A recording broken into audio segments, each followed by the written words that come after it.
Hello students, welcome to the channel science by Ekta ma'am. आज की class हमारी 9th class के लिए। लास्ट क्लास में हम पढ़ रहे थे हमारा chapter 5 fundamental unit of life, जिसमें हमने चैप्टर की जो शुरुआती टॉपिक्स थी जिनके बारे में पढ़ा था। जो इम्पोर्टेंट डिस्कवरर्स है उनके नाम हमने पढ़े थे, जैसे रॉबर्ट हुक, रॉबर्ट ब्राउन, किसने सेल की खोज की, किसने न्यूक्लियस की खोज की, ये हमने पढ़ लिया था। साथ ही साथ हमने एक इम्पोर्टेंट जो फैक्ट पढ़ा था वो था ऑस्मोसिस।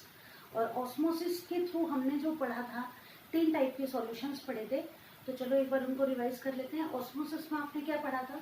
देखिए, डिफ्यूजन में आपने ये पढ़ा था कि डिफ्यूजन में गैसेस जो होती हैं वो अपनी ज़्यादा कंसंट्रेशन से कम कंसंट्रेशन की तरफ जाती हैं। जैसे कि मैंने आपको एग्जाम्पल बताया था, हम जब ब्रीदिंग करते हैं तो एटमॉस्फेयर में ऑक्सीजन गैस ज़्यादा है, हमारी बॉडी में कम है, तो ऑक्सीजन अंदर आ जाती है।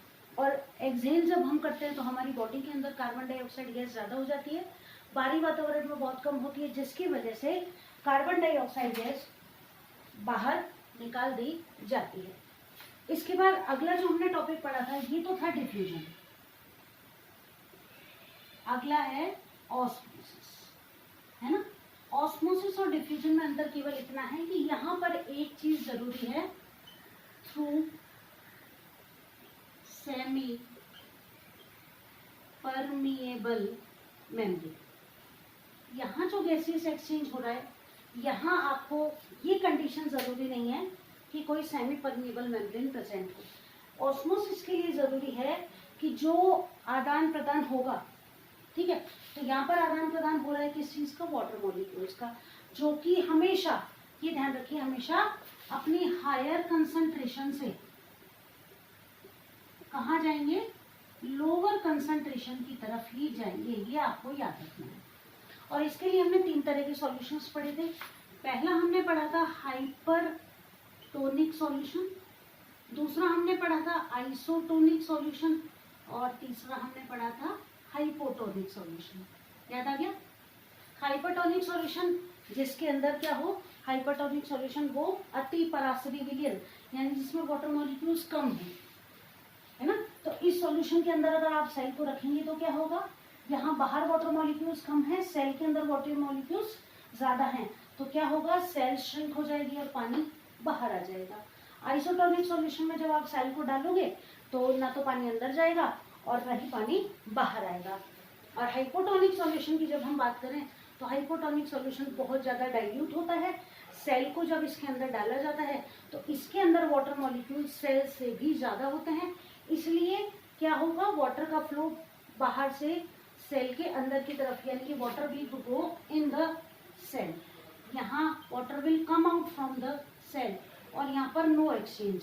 नो एक्सचेंज का मतलब ना तो पानी बाहर जाएगा सेल में से और ना ही सेल के अंदर वाटर एंटर करेगा। ठीक है, अब ये तो प्रोसेस हमने पढ़ी, लास्ट क्लास में हमने पढ़ लिया था, एक बार क्विक रिवाइज हमने कर लिया। अब आगे चलते हैं चैप्टर में और इस टॉपिक को आगे कंटिन्यू करते हैं। तो देखिए, ये जो सिलेक्टिवली परमेबल है हमारी सेल मेम्ब्रेन, उसके थ्रू ऑस्मोसिस कंप्लीट हो रहा है।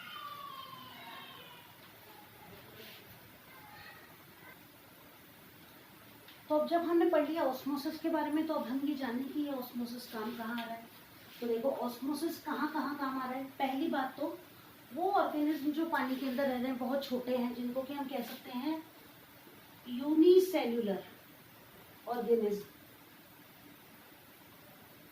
ठीक है, ये सांस किस प्रोसेस के थ्रू ले रहे हैं?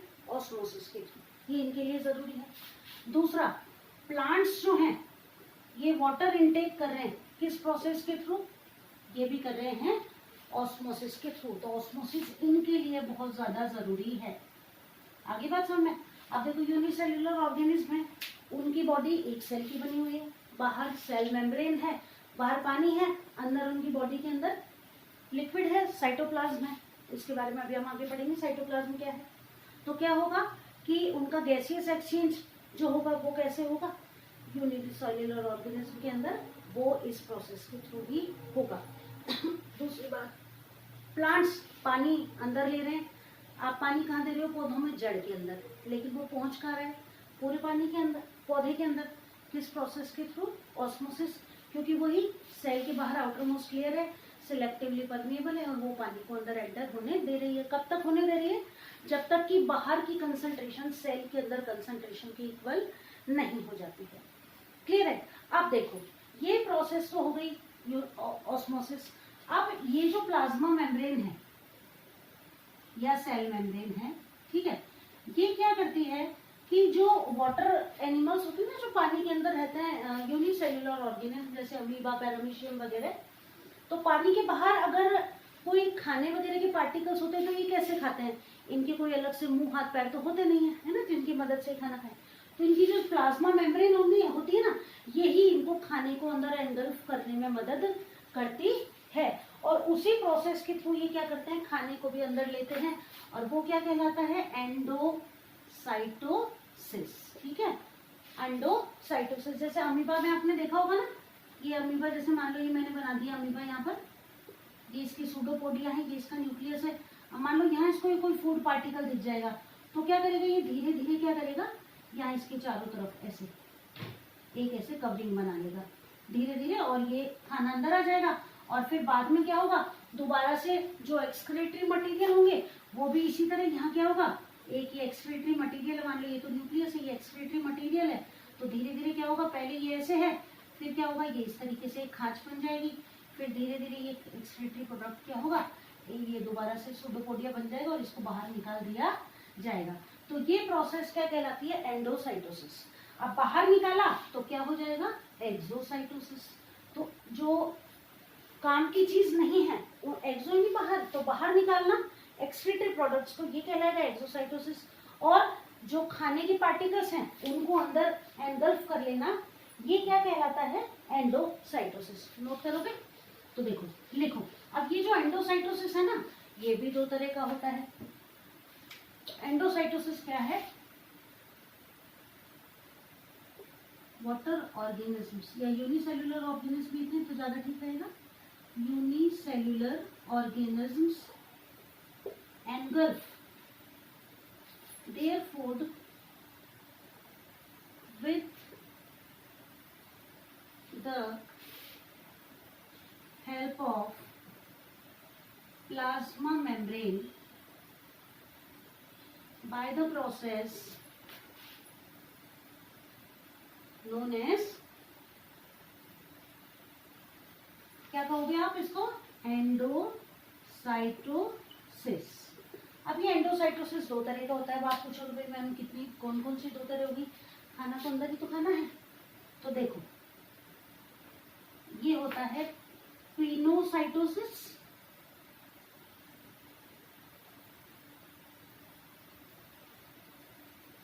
और फेगोसाइटोसिस।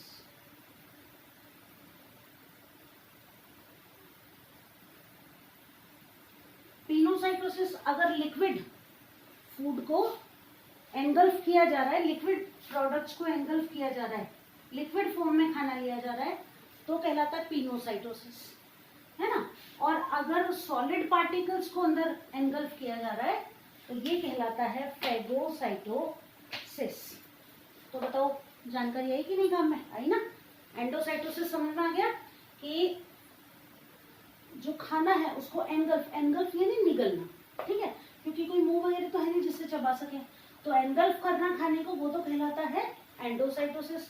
और एंडोसाइटोसिस के अंदर भी क्या है, अगर लिक्विड खाने को आपने एंगल्फ किया है तो पिनोसाइटोसिस कहलाएगा, और सॉलिड पार्टिकल को किया है तो फेगोसाइटोसिस कहलाएगा। तो ये बात हो गई हमारी किसकी, प्लाज्मा मेम्ब्रेन की, कंप्लीट हो गई।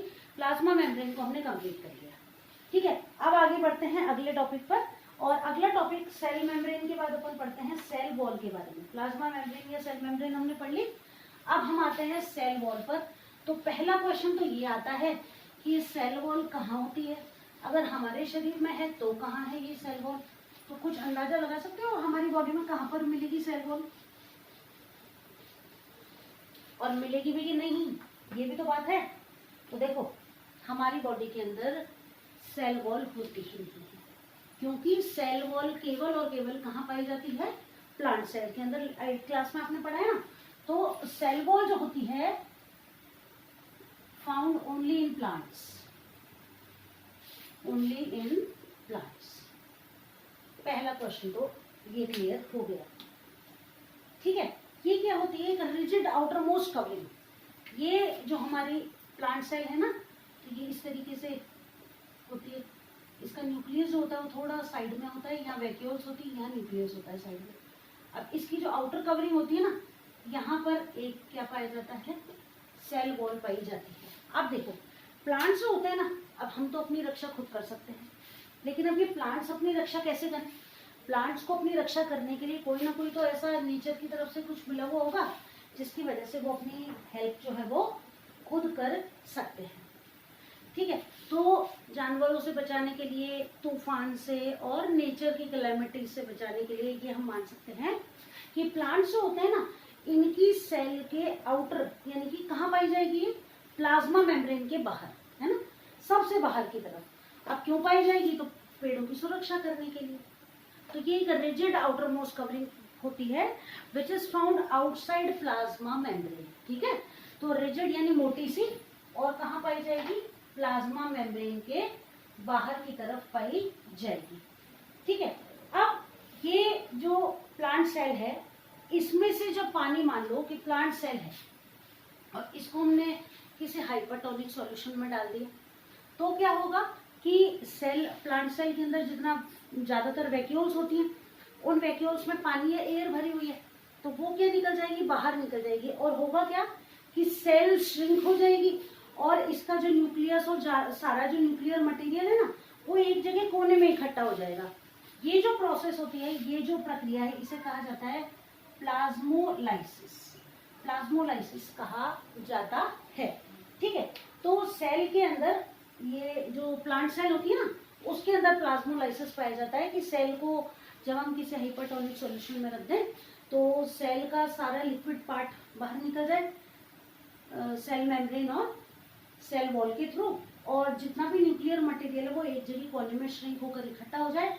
इस प्रोसेस को क्या कहा जाता है, प्लाज्मोलाइसिस कहा जाता है। ठीक है, अब ये जो सेल वॉल है बनी किसकी होती है, बस ये आपको याद करना है कि ये बनी हुई होती है सेल्यूलोज। ठीक है, what is the cell wall made up of, तो it is made up of cellulose. ठीक है, और ये जो होते हैं ना सेल वॉल, इसके अंदर भी बहुत छोटे छोटे पोर्स होते हैं जिनके थ्रू भी ऑस्मोसिस हो जाता है। प्लांट्स के अंदर भी ऑस्मोसिस पॉसिबल होता है, प्लांट सेल्स के अंदर। क्लियर है, अब हमने पढ़ लिया सेल वॉल। सेल वॉल के हमारा जो अगला टॉपिक आता है, सेकेंड वन हो गया, थर्ड वन इज न्यूक्लियस। ठीक है, चलो, तो न्यूक्लियस जो है, पहली बात तो आपने देख ही रखा होगा कि अपन ने जब चैप्टर की शुरू में बनाई थी ना, वो प्याज वाली सेल्स, तो ये ऐसे बनाया था कि देखो याद करो, ऐसे कुछ था, ये ऐसे बनाया था ना, बीच में एक ऐसे डॉट डॉट सा, उसमें देखो है ना, ये है न्यूक्लियस। अब देखो सिंपल शब्दों में न्यूक्लियस को हम समझे ना, तो क्या है ये, जैसे स्कूल में प्रिंसिपल का होना जरूरी है, क्लास में अगर आप सब बैठे हो तो टीचर का होना जरूरी है ना। क्लास को इक्वली तो क्या कहेंगे, ये मान के चलो कि क्लास को बहुत अच्छे से वेल ऑर्गेनाइज तरीके से चलाने के लिए, है ना, तो स्कूल को वेल ऑर्गेनाइज तरीके से चलाने के लिए प्रिंसिपल चाहिए, क्लास को वेल ऑर्गेनाइज तरीके से चलाने के लिए टीचर चाहिए, टीचर के एब्सेंस में मॉनिटर चाहिए, है ना। तो इसी तरह सेल को भी वेल ऑर्गेनाइज तरीके से चलाने के लिए क्या चाहिए, न्यूक्लियस चाहिए। ये जो न्यूक्लियस है ना, इसको हम कह सकते हैं मॉनिटर ऑफ द सेल कह सकते हैं। मॉनिटर ऑफ द सेल कैसे, कि सेल के अंदर जो गतिविधियां है ना, उनको ये बहुत अच्छे से कंप्लीट कर पाता है। सेल के अंदर जो जो एक्टिविटीज हो रही है वो इसके अकॉर्डिंग हैंडल होती रहती है। ठीक है, तो ये तो बात आ गई समझ में न्यूक्लियस के बारे में। अब ये जो न्यूक्लियस होता है ना, ये पाया जाएगा सेल के अंदर, है ना, और सेल के अंदर तो पाया ही जाएगा, साथ ही साथ इसके ऊपर एक डबल लेयर्ड न्यूक्लियर मेम्ब्रेन पाई जाती है। ठीक है, तो देखो न्यूक्लियस के बारे में नोट करो, थर्ड वन है हमारा न्यूक्लियस, जो जो आपको एग्जाम के पॉइंट ऑफ व्यू से याद करना है वो। ठीक है, तो देखो न्यूक्लियस है, it has double layered outer cover. पहली बात है ना, समझ में, पहली बात। दूसरी बात क्या है, डबल लेयर्ड आउटर कवरिंग तो है ही इसके अंदर, और सेल, ये जो न्यूक्लियस है ना, अब ये देखो ये सेल है, ये मान लो न्यूक्लियस है, ठीक है, तो ये जो है ये क्या है, साइटोप्लाज्म, ठीक, ऐसे लिख दो, nuclear covering which separates it from cytoplasm। बताओ आगे की नहीं बात समझ में आ गई। अब ये जो है ना, ये एज सच नहीं है जैसे मैंने गोल बना दिया, अब देखो ये डबल लेयर्ड है ना, ये देखो, अब देखना कैसे है ये डबल लेयर्ड, मैं बताती हूँ आपको, ये देखो, बताओ समझ में आया कि नहीं, पता चल रहा है डबल लेयर्ड कैसे है।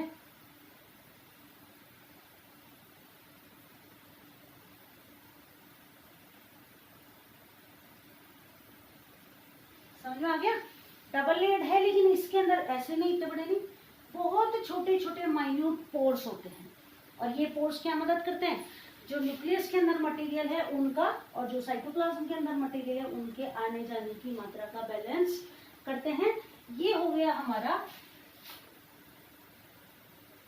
न्यूक्लियस। आगे बात सुनना है, तो ये न्यूक्लियर मेम्ब्रेन होगी, न्यूक्लियस मत लिखो इसको, न्यूक्लियर मेम्ब्रेन कैसी है, ये डबल लेयर, ठीक है, इसके अंदर क्या है, पोर्स हैं, एज सच नहीं है, रिजिड नहीं है, पोर्स हैं छोटे छोटे जो कि चीजों के आने जाने की मात्रा को बैलेंस रखते हैं, साइटोप्लाज्म से ये अलग रहता है, ठीक है। अब आ जाते हैं हम न्यूक्लियस के अंदर वाले मटेरियल्स पर जो कि बहुत इंपॉर्टेंट है। अब ये जो न्यूक्लियस है ना, इसके अंदर पाए जाते हैं क्रोमोसोम्स। देखो सबसे इंपॉर्टेंट टॉपिक है ये न्यूक्लियस जो है ना, सेल का सबसे इंपॉर्टेंट टॉपिक है, सारे सेल ऑर्गेनेल्स आप पढ़ लो, उसमें सबसे इंपॉर्टेंट है न्यूक्लियस, और इसमें से बहुत सारे क्वेश्चंस बनते हैं, एक तो ये बन गया ना। आप देखो क्रोमोसोम्स पाए जाते हैं, अब ये जो क्रोमोसोम्स होते हैं ना, ये क्रोमोसोम्स हैं क्या, तो ये क्रोमोसोम्स ही हैं जो कि जिम्मेदार हैं किसके लिए, हमारे आनुवांशिक गुणों को एक पीढ़ी से दूसरी पीढ़ी में ले जाने के लिए। अब ये जो क्रोमोसोम्स हैं ये एज सच नहीं होते हैं, ये कैसे होते हैं, जैसे धागा होता है ना, धागा, उलझा हुआ धागा। अब ये जो क्रोमोसोम्स होते हैं ना, ये बने हुए होते हैं डीएनए और प्रोटीन। डीएनए का नाम आपको याद करना है, आपसे एग्जाम में पूछा जा सकता है, नाम नोट कर लो इसका, डीएनए का डीऑक्सीराइबोज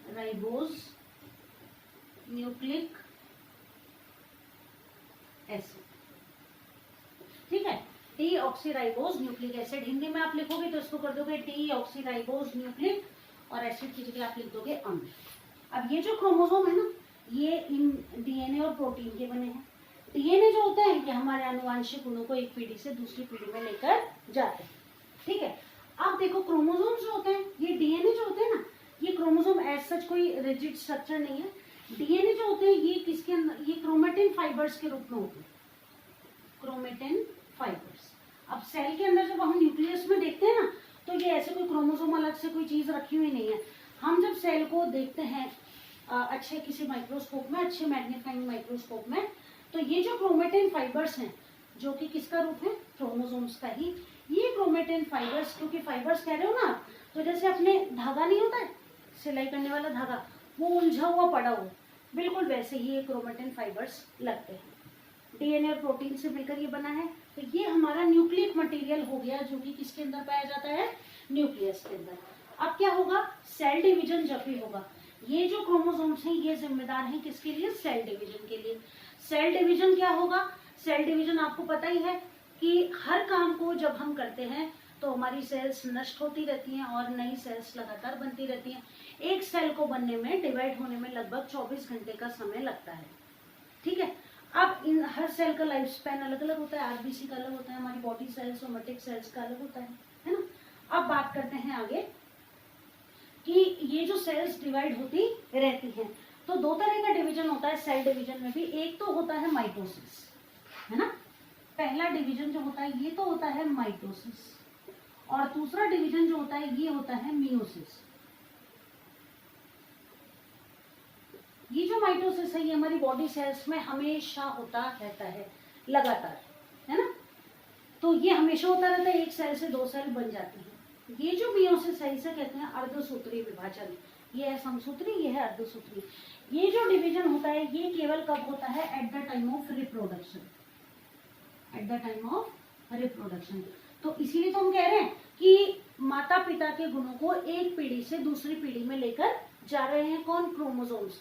तो क्रोमोसोम पूरा ट्रांसफर नहीं होगा, डीएनए पार्टिकल्स के रूप में ये हमारे अनुवांशिक सूचनाओं को एक पीढ़ी से दूसरी पीढ़ी में लेकर जाएगा। और इसी वजह से जब हम आम का बीज बोते हैं तो आम का पौधा ही उगता है ना? और बिल्ली के बच्चे बिल्ली जैसे ही दिखते हैं, कुत्ते के बच्चे कुत्ते जैसे ही दिखते हैं। ये जो गुण है ये कहाँ से जा रहा है? हमारे डीएनए के थ्रू ट्रांसफर हो रहा है। क्लियर है? माइटोसिस मियोसिस क्लियर हो गया। अब हम बात करते हैं कि ये तो हो गया सेल्यूलर रिप्रोडक्शन की बात हो गई। अब हम बात करते हैं अगली कि दो तरह, ये जो न्यूक्लियर मटेरियल हमने पढ़ा ना, अब ये न्यूक्लियर मटेरियल जो है, भाई साइंस क्या है कि बड़ा वास्ट सब्जेक्ट है। वास्ट मतलब आप बहुत कुछ चीजें इसमें ऐसी जानते हो। सबसे अच्छी बात तो ये लगती है कि इसमें हमको अपने बारे में जानने की मदद मिलती है। अब ये जो न्यूक्लियर मटेरियल सेल के अंदर प्रेजेंट है, इस बेस पर भी सेल को दो भागों में बांटा जाता है। तो ज्यादा कंफ्यूज होने की जरूरत नहीं है। हम दो भाग पढ़ तो रहे हैं, लेकिन एक बार से दोबारा पढ़ोगे या क्लास को एक बार देख के दोबारा देख लोगे तो दूसरी बार में एकदम अच्छे से याद हो जाएगा आपको। तो पहली जो सेल हो गई ना, वो तो हो गई प्रोकैरियोटिक सेल। अब ये मैंने क्यों लिखा है उसके पीछे रीजन है वो आपको भी बताती हूँ मैं। यूकैरियोटिक सेल, ठीक है। अब पढ़ना तो बाद में, पहले एक काम कर लो, यहां लिख लो। कोई भी टेस्ट होगा ना आपका, ये अंतर आपसे पूछा ही जाएगा 100%, पहली बात, ठीक है। अब देखो क्या है ये प्रोकैरियोटिक और यूकैरियोटिक सेल, है ना। प्रोकैरियोटिक सेल क्या होती है? इनका जो इनके अंदर क्या नहीं पाई जाती? न्यूक्लियस जो होता है ना, उसके ऊपर न्यूक्लियर एनवेलप नहीं पाया जाता है। यूकैरियोटिक सेल में न्यूक्लियस पर न्यूक्लियर एनवेलप पाया जाता है, ठीक है। अब देखो कि न्यूक्लियस जो होता है ना, बैक्टीरिया जो है, ठीक, ये जो सेल होती है इनके अंदर ये याद कर लो, न्यूक्लियर मेम्ब्रेन इज एब्सेंट, ठीक। और इसके अंदर क्या होगी? प्रेजेंट होगी। प्रोकैरियोटिक सेल क्या होंगी? यहाँ लिख दो ना, प्रोकैरियोटिक सेल, और ये हो गई हमारी यूकैरियोटिक सेल। अब इनका अंतर नोट कर लो साथ के साथ। प्रोकैरियोटिक सेल जो होंगी very small in size, very small in size, बहुत ही ज्यादा छोटे साइज की ये सेल होंगी, ठीक है। इनका साइज 1 से 10 माइक्रोमीटर, ठीक। ये जनरली, ये भी ऐसे कोई बहुत बड़ी तो नहीं होगी कि हमको ऐसे बाहर से रखी दिख जाए, लेकिन इनके कंपैरिजन में जनरली बिग इन साइज, पहली बात तो ये, ठीक है। इनका साइज 5 से 20 माइक्रोमीटर तक या इससे भी ज्यादा हो सकता है, 100 माइक्रोमीटर तक। और ये 1 माइक्रोमीटर जो है ना, ये 10 की पावर -6 मीटर के इक्वल होता है। 10 की पावर -6 का मतलब क्या हो गया?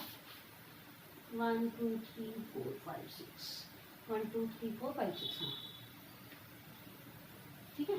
तो 1 मीटर का भी 1 लाखवां हिस्सा हो गया। आधी बात समझ में? ठीक है। तो वेरी स्मॉल इन साइज, पहली बात तो ये, ठीक, बहुत ही ज्यादा छोटे साइज की हो जाती है, ठीक। आगे लिखो कि nuclear region is undefined.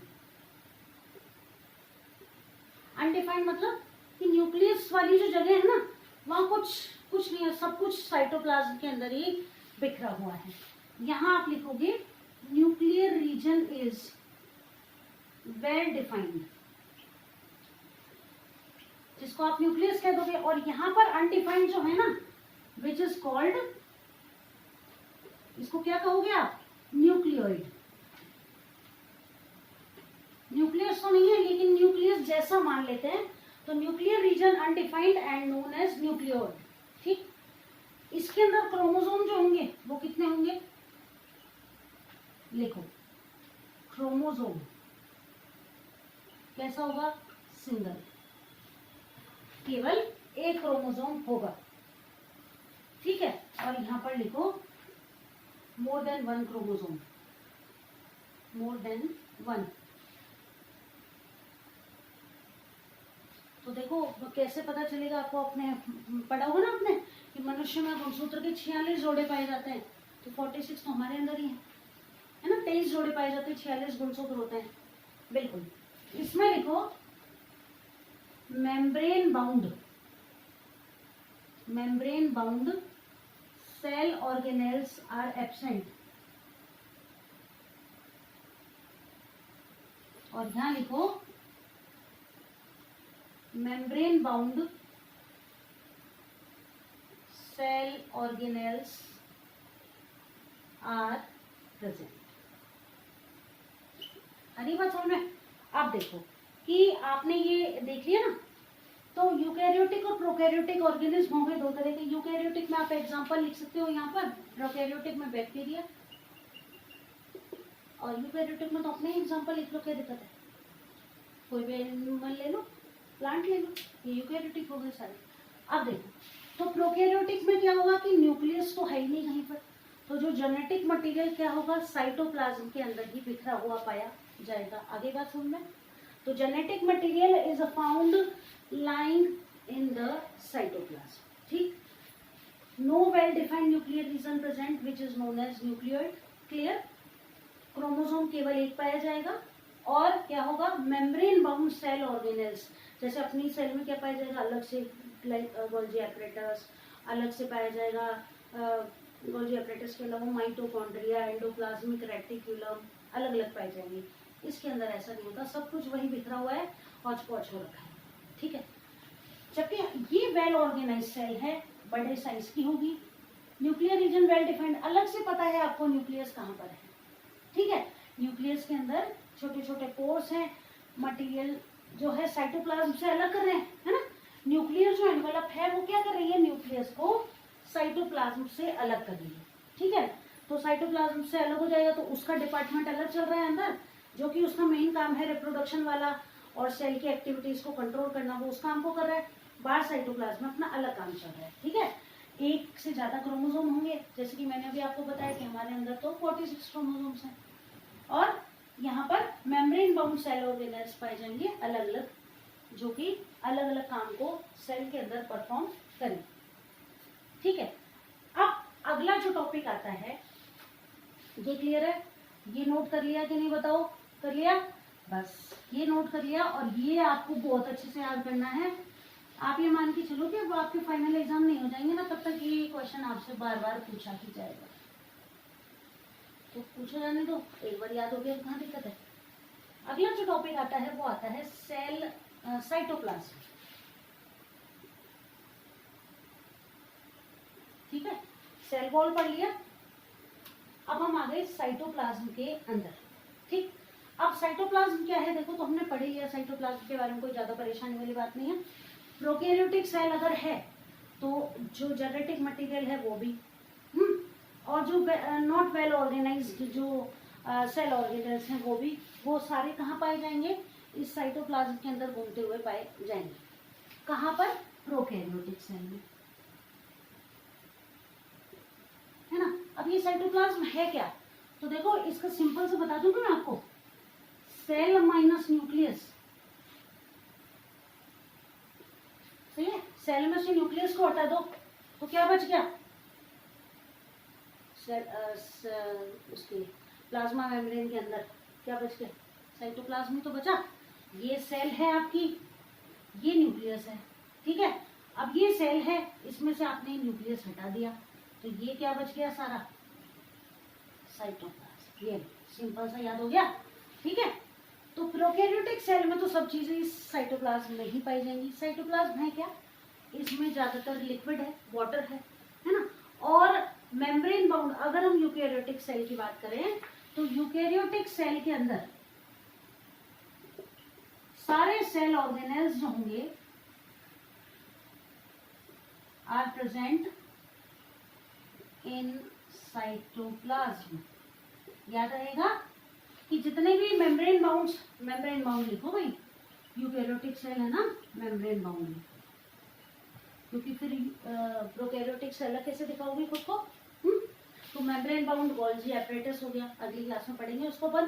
Golgi apparatus हो गया, एंडोप्लाज्मिक रेटिकुलम हो गया, राइबोसोम हो गया, वैक्यूल हो गई, है ना। प्लांट सेल है अगर तो क्लोरोप्लास्ट वगैरह हो गए। ये सब कहाँ होंगे, किसके अंदर पाए जाएंगे? साइटोप्लाज्म के अंदर पाए जाएंगे। तो बताओ आज की क्लास कैसी लगी? मेन काम तो क्या किया आज आपने याद किया, एक तो साइटोप्लाज्म, एक आपने याद किया क्रोमेटिन के बारे में, क्रोमोसोम के बारे में, जो कि डीएनए और प्रोटीन से बने हैं, ठीक है। प्लाज्मा मेम्ब्रेन आपने पढ़ ली, सेल वॉल आपने पढ़ ली, न्यूक्लियस आपने पढ़ लिया, न्यूक्लियर एनवेलप आपने पढ़ लिया। बताओ कितने सारे टॉपिक कंप्लीट हो गए। बस अगली क्लास में आप इस चैप्टर को हम कंप्लीट कर देंगे। बहुत थोड़ा सा पार्ट बचा है, खासकर आज की क्लास में जो इंपॉर्टेंट क्वेश्चन बन गए जो मैंने आपको बता दिए। प्रोकैरियोटिक यूकैरियोटिक का अंतर याद करना है आपको, न्यूक्लियस को आपको अच्छे से याद कर लेना है, क्योंकि उसमें डीएनए आएगा, क्रोमेटिन आएगा, क्रोमोसोम आएंगे, जो कि आपके लिए जरूरी है याद करने के लिए एग्जाम के पॉइंट ऑफ व्यू से। अच्छा एक बात और बताओ, सेल वॉल किसकी बनी होती है? तो सेल वॉल बनी होती है सेल्यूलोज की। ये भी क्वेश्चन इंपॉर्टेंट है। तो आज की क्लास इंपॉर्टेंट है, अच्छे से पढ़ लेना।